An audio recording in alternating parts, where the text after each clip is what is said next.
How could you sell the condo? I promised it to my wife. Hand over the sale money right now. Devin screamed those words at me with a fury I had never seen in his eyes.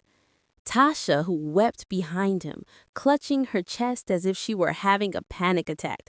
But I just took a deep breath and said calmly, "There's a second piece of news you need to hear." As the words left my mouth, I watched my son's face change. First confusion, then fear, then that tremor in his hands that only appears when someone feels the floor giving way beneath their feet. "But Mom," he stammered, his voice cracking. "My wife and I have nowhere to go. We can't live on the street." And right then, in that precise moment, I knew I had won. Because for years, I was the one who trembled. I was the one who begged. I was the one who lived in fear. But that woman doesn't exist anymore. My name is Clara Mae Johnson. I'm 65 years old, and until 6 months ago, I was invisible. Invisible to my son, invisible to my daughter-in-law, and invisible even to myself. I lived in a 2-bedroom unit that my late husband and I bought 30 years ago. It wasn't fancy. The walls had water stains in the corners. The kitchen was small and dark, but it was mine. It was the only place in the world where I still existed as something more than a shadow. My husband Thomas passed away 7 years ago. He went in his sleep without pain, without a goodbye. And since that day, my life had become a silent routine. I woke up at 6 in the morning, brewed coffee in the same old percolator that made a strange sputtering noise. I swept the floor, looked out the window. I waited. I didn't even know what I was waiting for. Devin was my only child, my only close relative. After his father died, I thought we would get closer.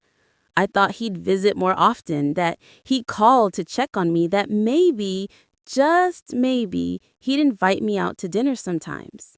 But no, Devin had his life. He had Tasha, he had his job, his friends, his plans.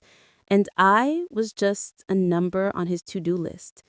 A quick phone call every 2 weeks, an obligatory visit on Christmas, nothing more. At first, I tried not to take it personally.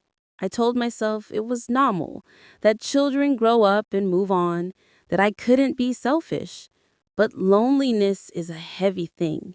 It weighs on your chest like a stone, sinking you slowly, so gradually that you don't even notice until you can't breathe anymore. Devin's visits were always the same. He'd knock, walk in without a smile, and sit on the sofa with his phone in his hand. "Hey, Mom, how you holding up?" "I'm fine, son. And you?" "Good. Busy." Then, silence. That uncomfortable silence filled only by the sounds of his cell phone notifications. I'd offer him coffee. He'd say he didn't have time. I'd ask about Tasha. He'd answer in clipped sentences. I'd try to tell him something about my day, about the neighbors, about anything. And he'd look at his watch. He always looked at his watch, as if every minute with me was a minute stolen from his real life. But I smiled. I always smiled because he was my son. And a mother doesn't give up. A mother keeps trying, even when it hurts, even when she's invisible. Tasha was different, or at least she seemed to be at first. When Devin first brought her home, she smiled a lot. She hugged me, called me Mama Clara in a sweet voice, and brought me cheap flowers from the supermarket. And I, so alone, so starved for affection, let myself be fooled. I thought I finally had someone else in my life, the daughter I never had, someone to talk to. But the flowers wilted, and with them, Tasha's mask fell too. Little by little, I started noticing the glances, Those quick looks she'd shoot around the apartment when she thought I wasn't watching. Glances that evaluated, that calculated, that measured the value of everything, the walls, the furniture, the space itself. And then I understood. To her, I wasn't a person. I was an obstacle between her and what she wanted. The insults started subtly, so subtly that at first I thought I was imagining them. One day, Tasha arrived with Devin and said, "Mama Clara, this sofa is ancient. You really ought to replace it." I told her I didn't have the money for that. She smiled and said, "Well, when this unit is ours, the first thing we'll do is renovate everything. When it's ours." As if they had already decided, as if my death was just the pending formality. Another time they were having dinner at my place. I'd cooked for hours. I'd made the smothered pork chops my son loved as a boy. But Tasha barely took a bite and said, "It's a little too salty, isn't it, Dev?" And my son, my own son, nodded without even looking at me. They left their plates almost empty, and I, as always, said nothing. I just cleaned up in silence while they talked about their plans, their dreams, their future. A future where I didn't exist. But there was one moment that changed everything. It was a Tuesday afternoon. I was in the bathroom when I heard Devin and Tasha arrive. They hadn't told me they were coming. I heard their voices in the living room, and something in the tone made me freeze. It made me listen. "How much do you think this place is worth?" Tasha asked. "I don't know, maybe $280,000, maybe a little more." Devin replied, "With that, we can put the down payment on a real house, a big one." Tasha's voice was filled with excitement. "But your mom won't sell, will you?" Devin laughed, a dry, chilling laugh. "Nah, but she's not going to live forever. And when she goes, this place is mine.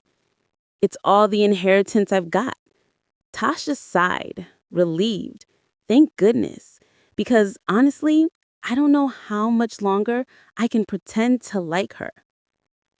I felt something shatter inside me, something that could never be repaired. I stayed in the bathroom, my hand over my mouth to keep silent. The tears fell freely, but they weren't tears of sadness. It was something deeper. It was the death of an illusion. The illusion that my son loved me, that I mattered to him even a little. When I finally came out, they were sitting on the sofa. Tasha smiled at me. "Mama Clara, what a surprise. We didn't know you were home." A lie. They knew perfectly well. They just didn't care. Devin didn't even look up. He was checking his phone. And I smiled again. I offered him coffee. He declined. They stayed for 10 more minutes and left. I sat down on that old sofa they despised so much and asked myself, when did I become this? Someone waiting for her own death just to stop being a bother. The hours passed slowly after they left. I stared at the ceiling, listening to the city noises, the passing cars, the distant voices, the wind hitting the window. And at some point, between the darkness and the silence, I made a decision that would change everything. I wasn't going to keep waiting. I wasn't going to keep being invisible. I wasn't going to hand over my life to someone who was only waiting for me to die. For the first time in 7 years, I felt something close to rage. But it wasn't explosive rage. It was cold, calculated. It was the anger of someone who was finally waking up. The next morning, I woke up different. I don't know how to explain it. It was as if something inside me had hardened overnight, as if all the tears I'd shed had washed away something old and rotten. leaving space for something new, something stronger. I got up, made my coffee, but this time I didn't sit staring out the window like always. This time I took out an old notebook I had stored in a drawer and started writing. I wrote down everything I remembered, every insult, every hurtful word, every contemptuous look. I needed to see it. I needed to understand how blind I had been. And when I finished, I had filled 5 pages. 5 pages of proof that I hadn't imagined it, that I wasn't crazy, that they had genuinely reduced me to nothing. The humiliations didn't stop. They actually worsened. It was as if Devin and Tasha sensed I was changing and needed to remind me of my place. 2 weeks after the conversation I overheard, they came to visit again. This time, no one had a key. No one had set foot in that place before me. It was my space, my new beginning. And for the first time in years, I felt at peace. But I knew the storm was coming. Devin still didn't know anything. And when he found out, all hell would break loose. So, I prepared myself. I put all the sale documents in a binder. I printed bank statements showing where the money was. And most importantly, I had secretly recorded the last conversations with Devin and Tasha, the ones where they talked about the condo as if it were already theirs, where they planned what they'd do with it when I died, where Tasha complained about having to fake liking me. I had all the evidence, and I was ready. The call came on a Tuesday afternoon. I was arranging the last books on the shelf of my new condo when the phone rang. It was Devin. His voice sounded strangely cheerful. "Mom! Hey, good thing you answered. Tasha and I want to take you out to dinner this Friday. Haven't spent time together in a while." I paused. Devin never invited me out to dinner. Never. "Sure, son. What time?" "7. We'll pick you up. And don't worry about a thing. Our treat." I hung up and knew exactly what was happening. They had decided to change strategies. Direct pressure hadn't worked. Now came the soft manipulation, the fake gestures of affection, the forced kindness.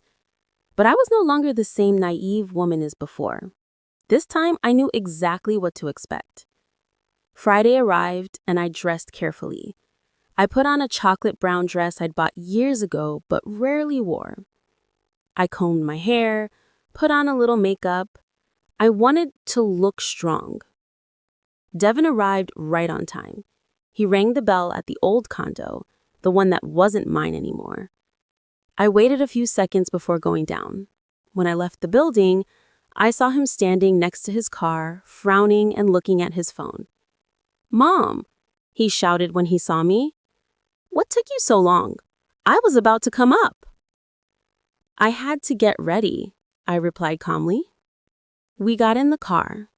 Tasha was in the passenger seat. She turned to me with a huge smile. "Mama Clara, so good to see you. You look so sharp." Her words were honey, but her eyes were ice. We went to an Italian restaurant. It wasn't luxurious, but it wasn't cheap either. Devin chose a corner table away from the noise, away from other people. A perfect spot for a private conversation. We ordered food. Pasta for Tasha, steak for Devin. I ordered a simple salad. I wasn't hungry. My stomach was tied in a knot, not from fear, but from anticipation.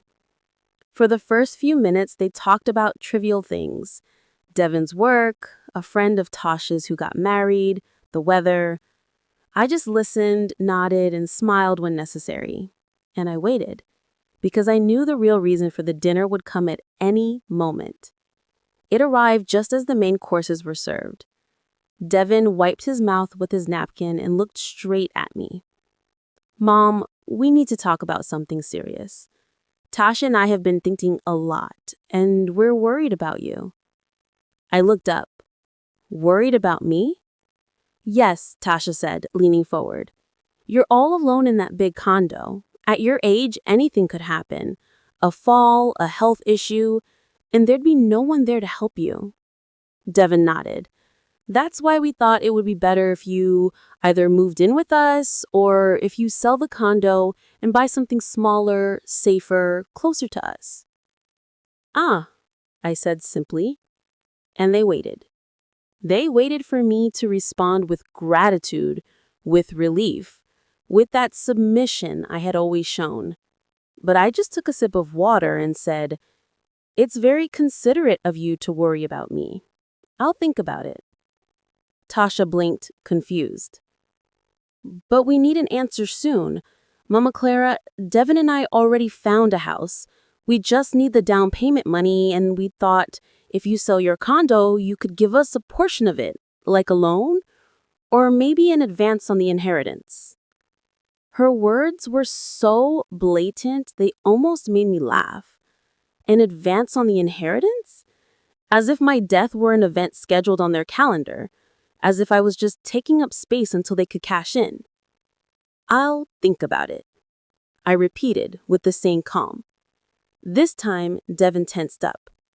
"Mom, we've been talking about this for months. You can't keep stalling us." I felt the anger bubbling in my chest, but I didn't let it out. Not yet. Instead, I smiled. "Son, it's a big decision. I can't make that fast. Give me a little more time." Tasha let out a dramatic sigh. "But Mama Clara, we were really counting on that money.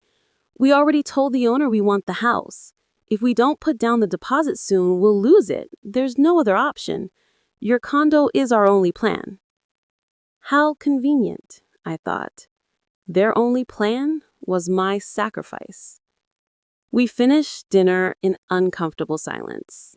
Devin paid the bill with a look of annoyance, and when they dropped me off at my building, Tasha gave me a cold hug. "Think hard, Mama Clara. We don't want to pressure you. We just want the best for everyone." The following days were an avalanche of messages.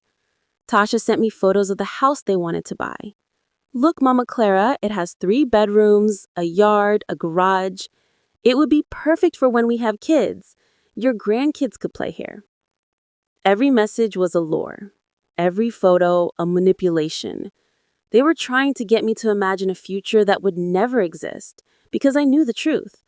I knew that if I gave them the money, I would never see it again. I knew the grandkids were just a fantasy to soften me. I knew that once I had served my purpose, they would discard me, just like they always had.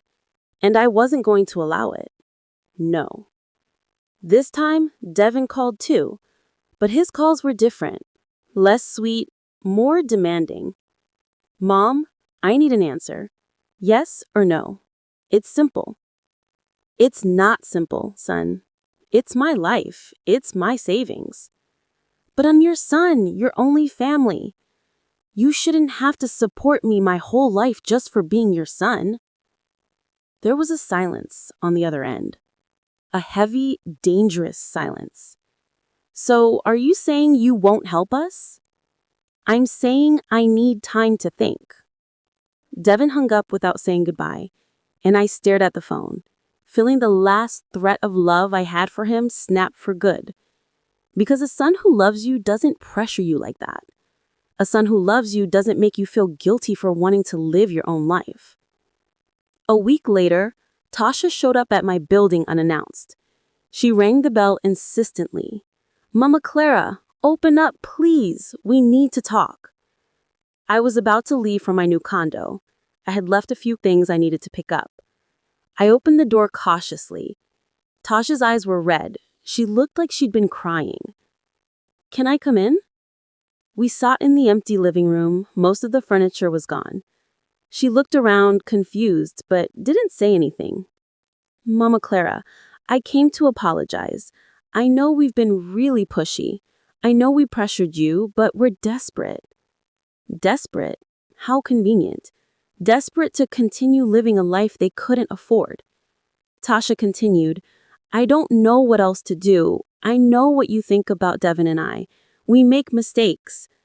But you're counting on my mistakes to survive. Mistakes you can't seem to stop making. Tasha took a deep breath. We need that house. Mama Clara, please consider just for a moment. If there's any way you can help us, help you. How selfish you can be. Yes? Only this part, Tasha. I've been trying to save some money, but it takes forever. You decide to spend it on material things, and that's not my fault. It's just that it's been the dream of Devin and I to have our very own house. I know. Mama Clara, can we really count on you? Listen, Tasha, I really have to go now, but we'll talk.